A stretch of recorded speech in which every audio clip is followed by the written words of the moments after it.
Everyone, welcome back to Lines IAS Academy's online platform regarding the current affairs of 2021.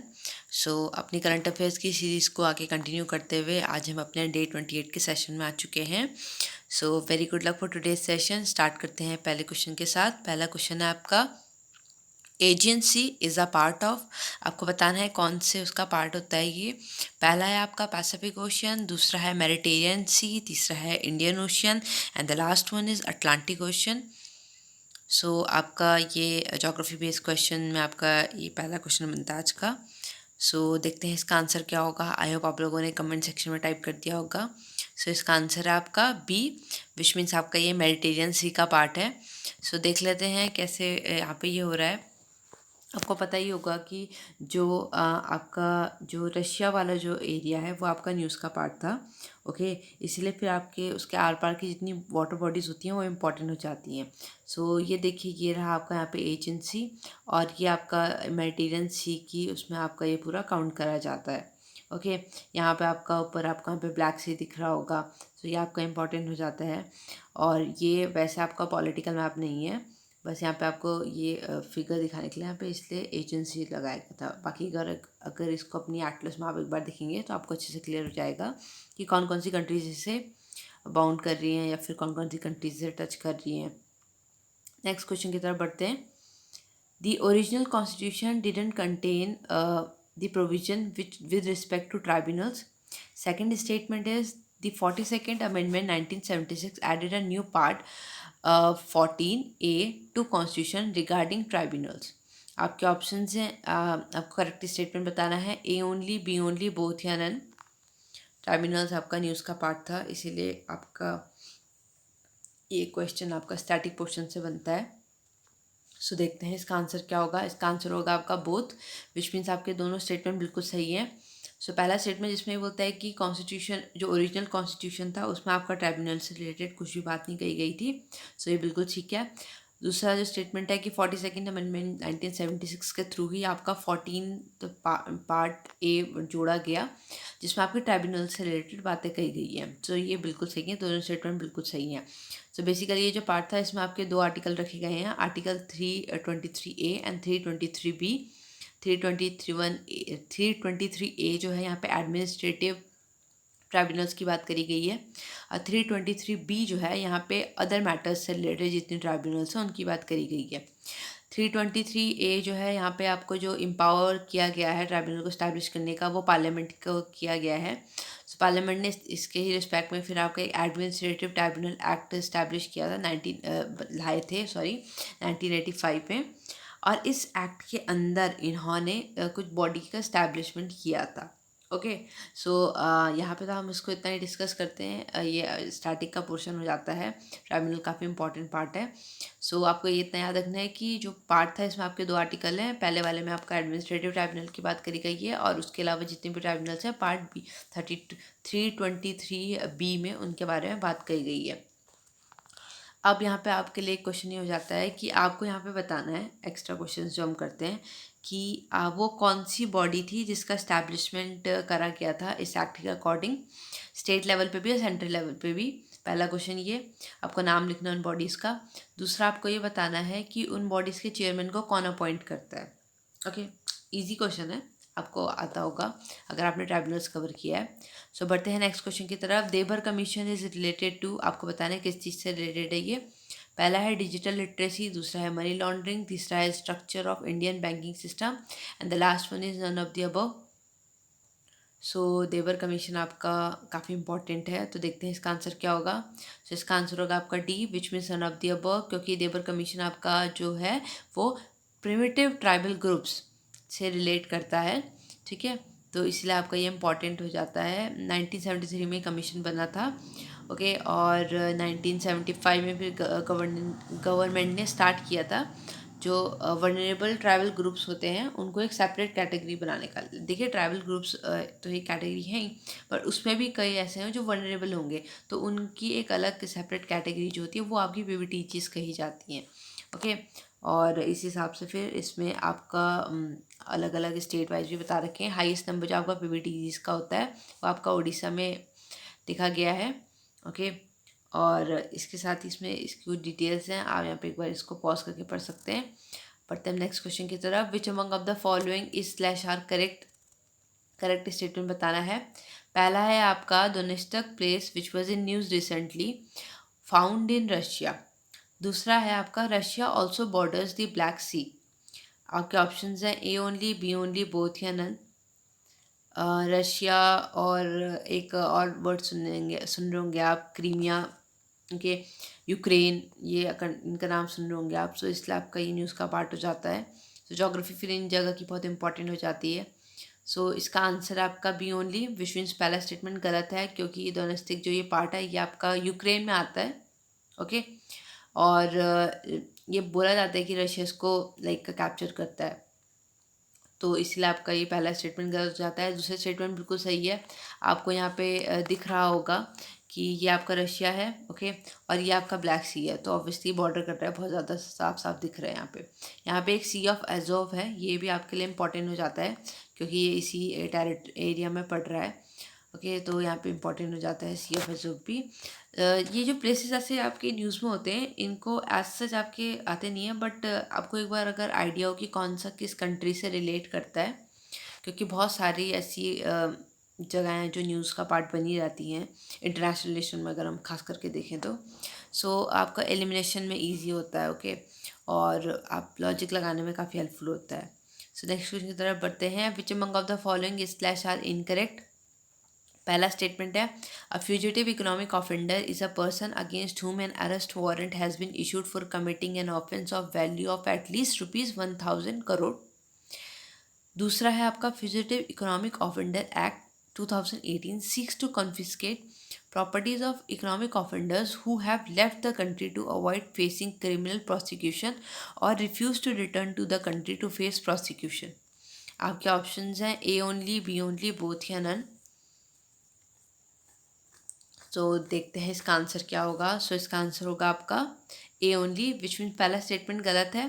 तो पहला statement गलत क्यों है, देखिए ध्यान से पढ़िए इसको। तो पहला जो बोल रहा है कि फ्यूजिटिव इकोनॉमिक ऑफेंडर क्या होते हैं, तो वो लोग जिनके अगेंस्ट अरेस्ट वारंट इशू हुआ हो क्योंकि उन्होंने ऐसा क्राइम कमिट किया हो जिसकी वैल्यू एटलीस्ट 1000 करोड़ हो। बस यहाँ पे आपका एक ज़ीरो ज़्यादा है, ये 100 करोड़ होगा बस। इसके अलावा बाकी पूरी डेफिनेशन बिल्कुल सही है कि ऐसे लोग जिन्होंने ऐसे क्राइम करे हों जिसकी वैल्यू आपकी 100 करोड़ के एटलीस्ट 100 करोड़ हो, ओके, सो उनको आप फ्यूजिटिव इकोनॉमिक ऑफेंडर कहेंगे। ठीक, दूसरा ये बोलते हैं कि फ्यूजिटिव इकोनॉमिक ऑफेंडर एक एक्ट जो आया था 2018 में, वो अलाउ करता है जो ऐसे इकोनॉमिक ऑफेंडर्स होते हैं उनकी प्रॉपर्टीज़ को कॉन्फिस्केट करने का, ओके, अगर वो कंट्री छोड़ के भाग चुके हैं, ओके, या फिर वो कंट्री वापस आने के लिए मना कर रहे हैं क्योंकि उनके अगेंस्ट जो आपकी क्रिमिनल प्रोसिक्यूशन चल रहे हैं। सो फ्यूजिटिव ऑफेंडर जैसे कि इसमें आपका ये एक्ट के अंदर भी डिफाइन किया गया है कि उन लोगों को बोला जाएगा जिनके जो ऑफेंस होंगे उसमें एटलीस्ट 100 करोड़ उसकी वैल्यू हो और वो इंडिया से भाग चुकी हो। सो नेक्स्ट क्वेश्चन की तरफ बढ़ते हैं। लिथियोनिक Ethereum Ripple sometimes seen in news are. आपको बताना है क्या है ये। पहला है मोबाइल एप्लीकेशंस, दूसरा है नासा स्पेस मिशंस, तीसरा है cryptocurrencies, and the last one is none of the above. So देखते हैं इसका आंसर क्या होगा। इसका आंसर होगा आपका सी, विच मीन्स ये आपकी क्रिप्टो करेंसीज हैं, okay, Litecoin, Ethereum and ripple. So crypto currencies basically आपकी डिजिटाइज एसेट होती हैं, डिजिटल करेंसीज होती हैं एक तरीके से, ओके, और ये जो आपके कंप्यूटर नेटवर्क्स के थ्रू आपकी होती हैं, डिसेंट्रलाइज नेचर की होती हैं, इसीलिए ये थोड़ी काफ़ी रिस्की मानी जाती हैं क्योंकि इन पे कंट्रोल काफ़ी डिसेंट्रलाइज्ड है ना ये नेचर का, तो किस तरीके से करेंगे ये थोड़ा टफ है इसमें, ओके। और यहाँ पे आपका ये न्यूज़ का पार्ट था इलॉन मस्क, सुना होगा आपने, उन्होंने भी काफ़ी क्रिप्टो करेंसीज उनकी वजह से भी काफ़ी न्यूज़ का पार्ट बनी थी। तो आपको बेसिक डेफिनेशंस क्लियर होनी चाहिए और इस तरीके के नाम आपके पास आ सकते हैं कि ये किस चीज़ से रिलेट करते हैं। सो नेक्स्ट क्वेश्चन की तरफ बढ़ते हैं। Which among of the following bilateral exercises with India is not correctly match. आपको बताना है कि ये सब होने वाली तो इंडिया के साथ है बट इसमें से करेक्टली मैच कौन सी नहीं है। सो पहला है ऑस्ट्रेलिया एक्सरसाइज ऑस्ट्रो हिंद, दूसरा है नेपाल एक्सरसाइज संप्रीति, तीसरा है China exercise hand in hand, and the last one is none of the above. So India के साथ होने वाली ये कौन सी एक्सरसाइज मैच करेक्टली मैच नहीं है? सो इसका आंसर होगा आपका बी, विच मीन्स नेपाल नहीं होगा यहाँ पे। ये इंडिया और बांग्लादेश के बीच में होने वाली एक्सरसाइज है। सो इसको क्लियर रखिएगा कि पहला इंडिया और ऑस्ट्रेलिया के बीच में होने वाली है, दूसरा आपका इंडिया और बांग्लादेश के बीच में होने वाली है, तीसरी जो है इंडिया और चाइना के बीच में होने वाली हैंड इन हैंड है। 8th क्वेश्चन की तरफ बढ़ते हैं। Which among of the following is incorrect? पहला है repo rate is the rate at which central bank grant loans to commercial bank against the government securities. दूसरा है the reverse repo rate is the interest offered by the RBI to the banks that deposit funds with them. तीसरा है while repo rate helps to manage short term deficiency of funds, and the last one is reverse repo rate aims to increase the overall supply of the money in the economy. So हम जो repo rate हमने discuss कर ही चुके थे। सो अब उसके आगे next बढ़ते हैं ये रिवर्स रेपो रेट की तरफ। तो देखते हैं इसका आंसर क्या होगा। इनकरेक्ट स्टेटमेंट बताना है। सो इसका आंसर होगा आपका डी, विच मीन्स आपका जो लास्ट स्टेटमेंट है वो गलत है। एक एक करके डिस्कस करते हैं। पहला स्टेटमेंट जो बोलता है कि रेपो रेट वो रेट है जिस पे जो सेंट्रल बैंक है वो कमर्शियल बैंक्स को लोन प्रोवाइड करता है अगेंस्ट द गवर्नमेंट सिक्योरिटीज़। बिल्कुल सही है, हमने पहले भी डिस्कस किया था। रेपो रेट की डेफिनेशन यही होती है। दूसरा ये बोलते हैं कि जो रिवर्स रेपो रेट है वो एक तरीके का इंटरेस्ट होता है जो आरबीआई देता है बैंक्स को, क्योंकि बैंक्स जब आरबीआई के पास अपने फंड्स देंगे। इसे हम अभी आगे डिस्कस करेंगे अच्छे से, तो आपको क्लियर हो जाएगा। तीसरा ये बोलता है कि रेपो रेट आपका जो शॉर्ट टर्म डेफिशिएंसी होती है फंड की उसको मैनेज करता है, तो ये बिल्कुल ठीक है। हमने देखा भी था कि जब बैंक्स के पास पैसे फंड्स की कमी होती है तो वो आरबीआई से मांगने जाते हैं, तो ऑब्वियसली शॉर्ट टर्म डेफिशिएंसी को कवर कर रहा है। लास्ट जो ये बोलता है कि reverse repo rate aims to increase overall supply of money in the economy. यहाँ पे आपका बस एक गलती है कि इंक्रीज़ नहीं होगा, यहाँ पे आपका डिक्रीज़ होगा। ओके, डिक्रीज़ होगा क्योंकि रिवर्स रेपो रेट अगर आपका बढ़ेगा तो इससे आपका जो मनी सप्लाई है वो इकॉनमी में कम होगा। अब इसको अच्छे से डिस्कस करते हैं। सो अगर हम वर्ड टू वर्ड जाएँ तो रिवर्स रेपो रेट आपका जो है ये जो मनी सप्लाई है उसको मनी सप्लाई को रिड्यूस करेगा इकॉनमी में। ठीक है, बेसिकली ये वो रेट होता है जिस पे सेंट्रल बैंक जो है वो हमारे जो कमर्शियल बैंक्स होते हैं उनसे फंड्स बोरो करती है। ठीक है, तो यहाँ पे वो फंड्स बोरो करेंगी उनसे, और जैसे कि और फिर ये जो फंड्स बोरो करेंगी इसी फंड्स बोरो करने की वजह से आपका जो इकॉनमी है उसमें मनी का सप्लाई कम या ज़्यादा होता है। ये हमने रिवर्स रेपो रेट के केस में भी देखा था।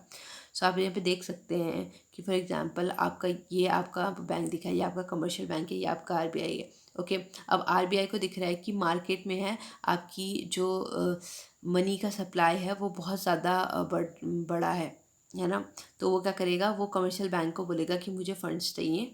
ओके, वो मुझे फंड्स चाहिए और इसके बदले वो कमर्शियल बैंक को रिवर्स रेपो रेट पे इंटरेस्ट पे करेगा।